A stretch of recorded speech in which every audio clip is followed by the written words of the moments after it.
समर्थांना आव्हान. लेखक नारायण धारक. आवाज संतोष गणेश. कथा क्रमांक 1. समर्थांचा प्रहार. कमल भाग 3. आधी मामीशी या बाबतीत बोलायला हवे होते, तेही लवकरच. त्या रात्री जेवणे झाल्यावर कमलने तो विषय काढला. काही दिवस मामी अगदीच अबोल झाली होती. तिचे लक्ष कोठे असायचे कोणास ठाऊक, पण तिला 2-3दा हाक मारल्याशिवाय तिची ओळ येत नसे.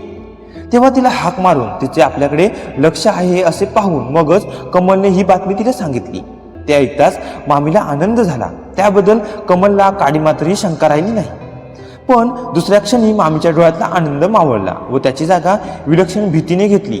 मामी हलकेच म्हणाली, कमल, असे झाले तर मला अतिशय आनंद होईल. जयंत तर माझा मुलगाच आहे. त्याला मी आज 25 वर्षे ओळखते. जरासा अबोल वाटला तरी तो अतिशय सरळ स्वभावाचा आहे. तुलाही मी गेले 3-4 महिने पाहत आहे. तुम्ही दोघे खरोखरच एकमेकांना सुखी करा. पण एक गोष्ट लक्षात ठेव, लग्नानंतर इथे या घरात राहू नकोस. मामीच्या या शब्दांनी कमल एकदम तिडमूड होऊन पाहतच राहिली. हे घर चांगलं नाही. घर चांगलं नाही म्हणजे त्यातली माणसं चांगली नाहीत. हे शब्द मी माझ्या पतीबद्दल वापरत आहे. इतके दिवस मी गप्प बसले, पण आता मी बोलले नाही तर तुला धोका होण्याचा संभव आहे. तेव्हा आता सांगितलंच पाहिजे. एखाद्या भावनेची पराकोटी झाली की मग मनाला एक प्रकारची बधिरता येते. मामीची भीती आता मागे राहिली होती आणि तिला आता परिणामांची कदर वाटत नव्हती. मामी भराभर बोलत होती. अधीरपणाने शब्द एका मागोमाग एक असे येत होते. जणू काही तिला भीती वाटत होती की आपले बोलणे पुरे होणारच नाही. कमल हा तुझा मामा. गंगाधरराव हा माणूस नाही. मानवी वेशात वावरणारा सैतान आहे. रक्तपिपासू राक्षस आहे. मी त्याच्याशी लग्न केलं आणि या नरकात कायमचे येऊन पडले आहे. लग्नाच्या दिवसापासून आजवर मला माझ्या माहेरच्या माणसांचे तोंड सुद्धा दिसले नाही. एखाद्या कैद्यासारखी मला त्याने इथे जन्मभर डांबून ठेवली आहे आणि 24 तास त्याचा माझ्यावर पहारा असतो. मी काय करते, काय बोलते, सारे काही त्याला कळतं. हे शब्दही त्याच्या कानावर नक्कीच जातील. त्याचे हस्तक या घरात सारखे वावरत असतात. तुला एकदा रात्रीचं दिसलं ना? कमलला विचारायला सुद्धा वेळ मिळाला नाही. मामी भराभर बोलतच होती. माझे काय व्हायचे ते होऊ दे. तुला सूचना दिल्याशिवाय राहावीनाच. त्याचे प्रयोग चालतात माणसाच्या शरीरावर आणि मनावर. माझ्यावरही गेले 20 वर्ष हेच चाललं आहे. त्यानेच मी माझ्या वेळेआधीच अशी जर्जर आणि दुबळी पोहून पडली आहे. त्याच्याजवळ राहू नकोस. त्याच्या वाऱ्याला सुद्धा उभी राहू नकोस. त्याच्या ऐक वाद्यामध्येच चिरकावे तसा मामीचा स्वर बदलला. कमलच्या अंगावर मागच्या बाजूने गार वारा आला.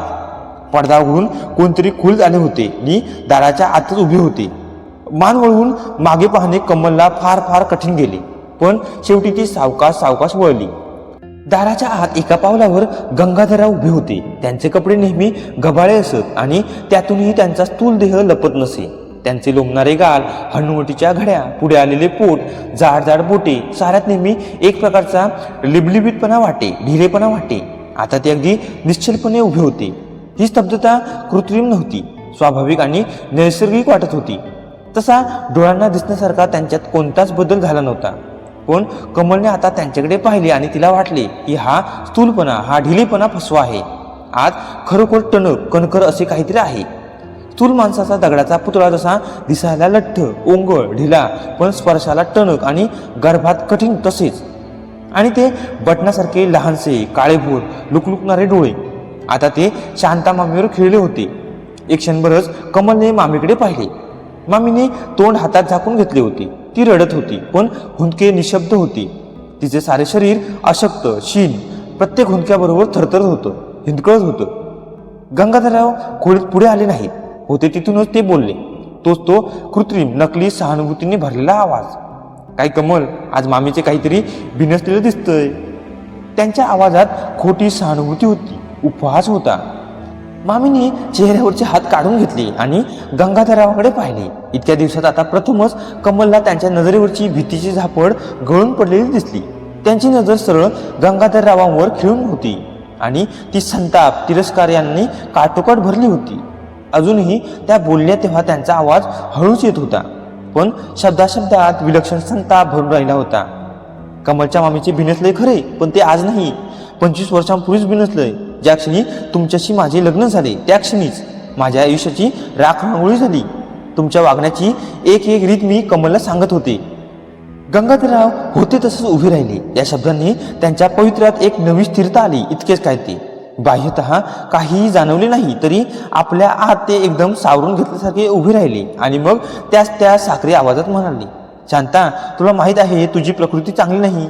मी तुला अनेक वेळा सांगितलं आहे ना, या असल्या भ्रामक विचारांना मनात थारा देऊ नकोस म्हणून. असं करू नकोस, शांत पडून राहा. मामीचा राग, संताप, तिरस्कार सारं काही गंगाधररावांच्या त्या फत्तरी आवरणावरून ओघळून जात होतं. त्यांना कशाचा स्पर्श होत नव्हता. मामी तळमळत होती, असहाय्यपणे कॉटवर हात आपटत होती. मला भासवतात, तापाने मेंदू बिघडला आहे हे तुम्ही आजवर सर्वांना सांगत आला आहात. लोकांचा त्यावर विश्वासही बसेल, पण मी फसले नाही आणि फसणारही नाही. आणि कमलला हेच सांगत होते, या नराधमाच्या जाळ्यात सापडू नकोस, तुझा नाश होईल. गंगाधरराव स्वतःशीच मान हलवीत होते. एक वार कमलकडे पाहून त्यांनी हलकेच खांदे उडवले व मग ते त्याच उपरोधिक आवाजात म्हणाले, शांता, असा अतिरेक करू नकोस. तुझ्या प्रकृतीला तो मानवणार नाही. स्वतःला जपून राहा. आणि मग वळता वळता ते कमलला म्हणाले, कमल, तुझ्या मामीला जरा शांत कर. आणि तसेच ते खोलीबाहेर निघून गेले. मामी भानावर यायला बराच वेळ लागला. हळूहळू त्यांचा हुंदक्यांचा जोर कमी झाला, शरीराचा कंप कमी झाला आणि त्या अगदी गळल्यासारख्या होऊन पडून राहिल्या. कमलच्या मनात विचारांचा भडका उडाला होता. गंगाधररावांनी मामीच्या आरोपातला एकही आरोप नाकबूल केला नव्हता. त्यांनी मामीच्या बोलण्याकडे संपूर्ण दुर्लक्ष केलं होतं. एवढंच नाही तर जाता जाता शांता, जपून राहा अशी एक गर्भित धमकीही द्यायला कमी केलं नव्हतं. त्यांच्या नजरेतला आणि स्वरातला उपरोध मामीला उद्देशून होता, तरीही तो कमलला एखाद्या शल्ल्यासारखा टोचत होता. मामी अशा माणसाच्या संपूर्ण सत्तेखाली आल्या होत्या, वावरल्या होत्या. 25 वर्ष काय आहे यातना, तिला वाटली. ती मामीकडे वळली. मामी शांतपणे पडल्या होत्या.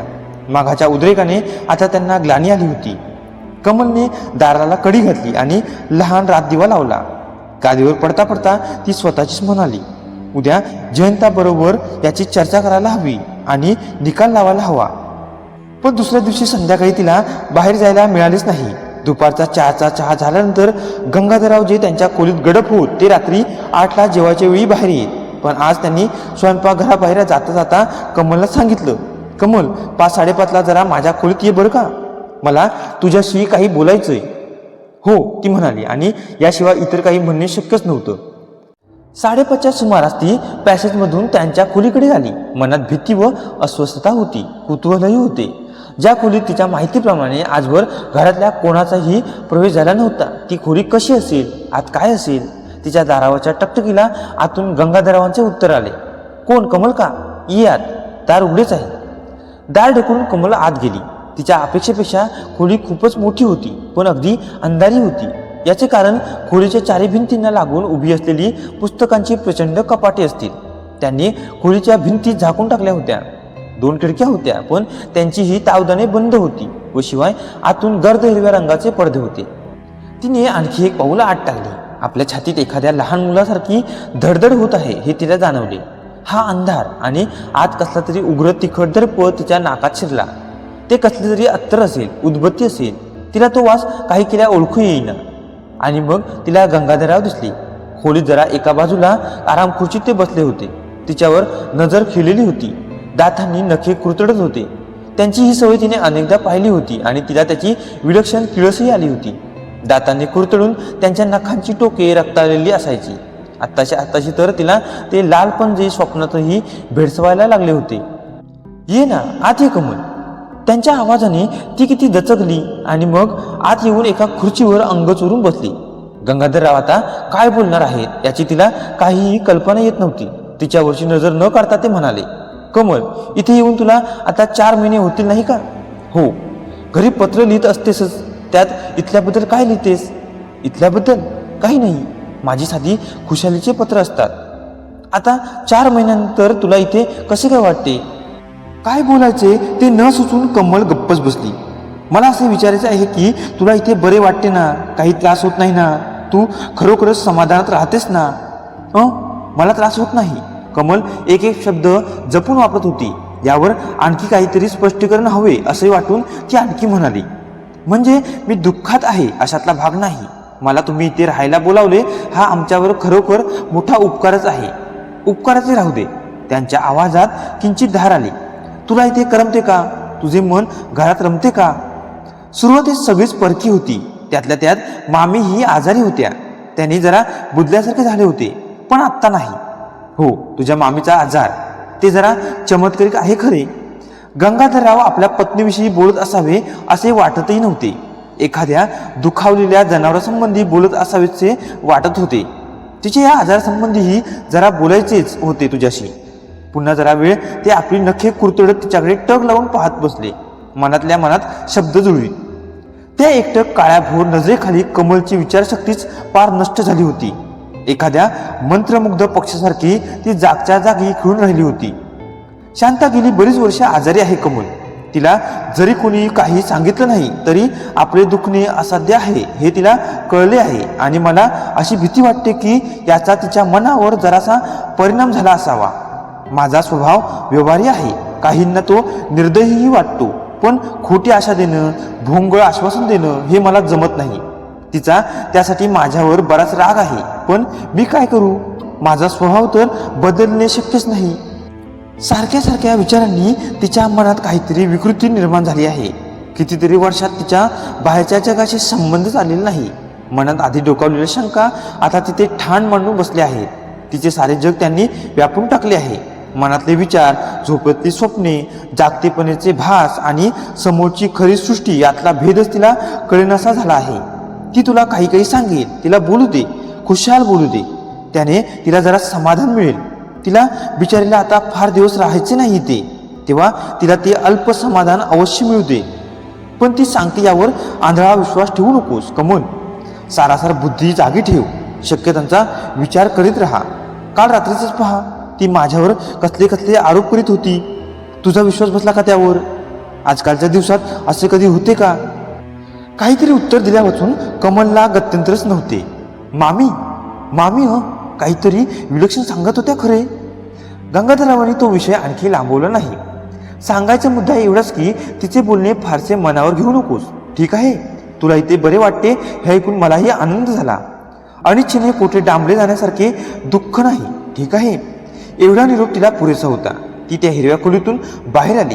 एक एक पाऊल जपून टाकत घरात गेली. क्षणाक्षणाला वाटत होते की धूम ठोकावी, म्हणून पावला पावलावर लक्ष ठेवावे लागत होते.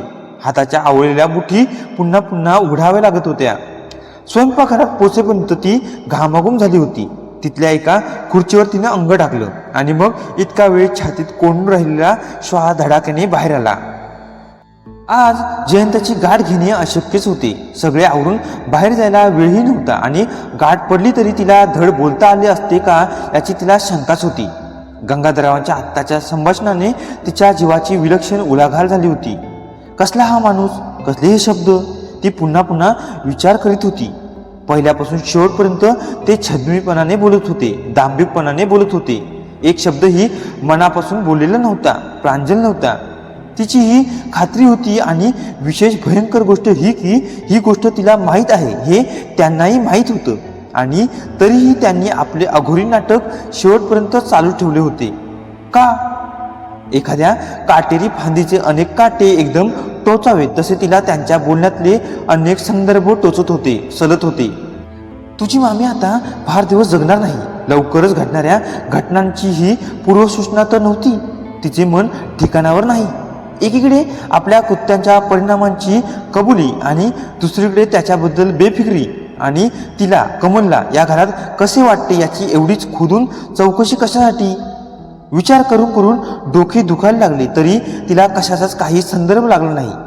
रात्री मामी नेहमीपेक्षाही जास्त अबोल होती. दुपारच्या भावनांच्या प्रलयाच्या खुणा अजूनही मामीच्या चेहऱ्यावर होत्या.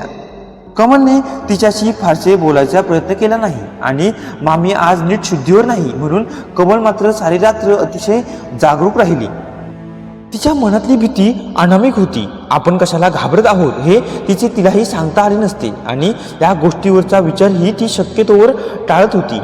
एक विचार तेवढा मनात पक्का झाला होता, या घरात काहीही अशक्य नाही, काहीही होऊ शकते. रात्र उलटली, दिवसाचे कार्यक्रम सुरू झाले. रात्रीच्या जेवणासाठी व सकाळच्या चहासाठी ती व जयंत एकत्र आले तेव्हा त्यांच्या डोळ्यात तो एक प्रश्न होता. किंचितशी मान हलवून तिने त्याला आता काही नको असे खुणावले. घरात कोणतीही चर्चा केवळ अशक्य होती. दुपारची जेवणं झाली. काल जणू काही झालंच नाही अशा थाटात गंगाधरराव वावरत होते आणि कमलला खरे म्हणजे त्यांच्या काळाच्या नजरेला नजर देणे अवघडच जात होते. दुपार उलटली. 4चा चहा झाला आणि दिवसभर अगदी निपचिप पडून राहिलेल्या मामीला आता किंचित उत्साह आल्यासारखा दिसला. चहाचे सगळे आवरून कमल मामीच्या खोलीत आली आणि मामी म्हणाली, कमल, संध्याकाळी कुठे बाहेर जाणार आहेस का ग? या प्रश्नाला काय उत्तर द्यावे यावर कमल विचार करू लागली.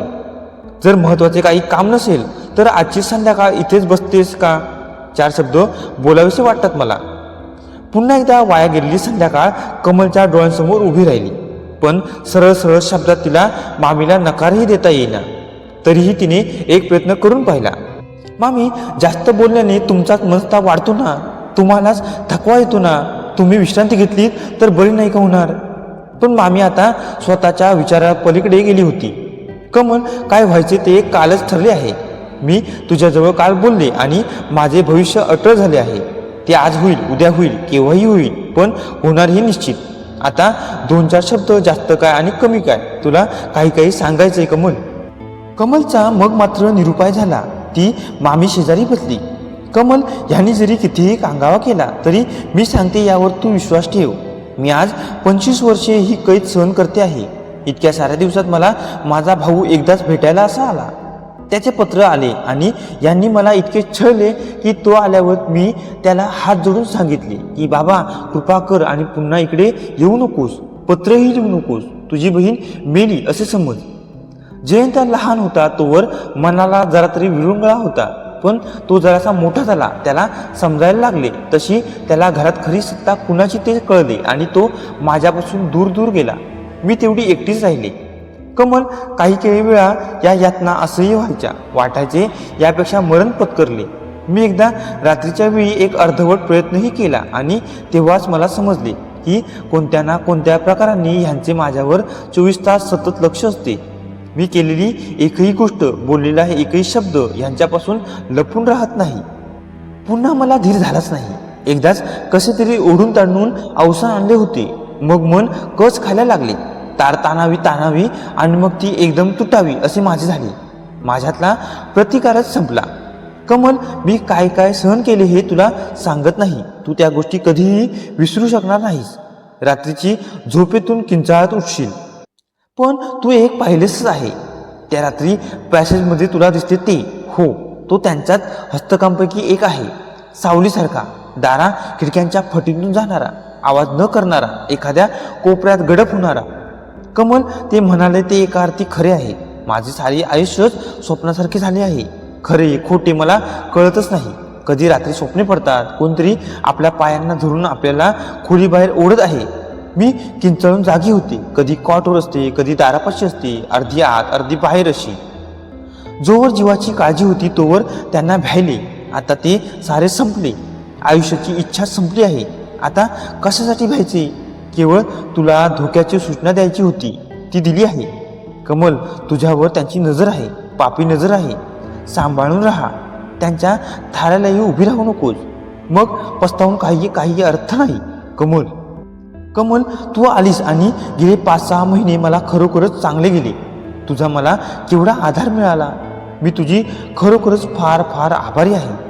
मी सांगितलेला शब्द न शब्द ध्यानात ठेव कमल.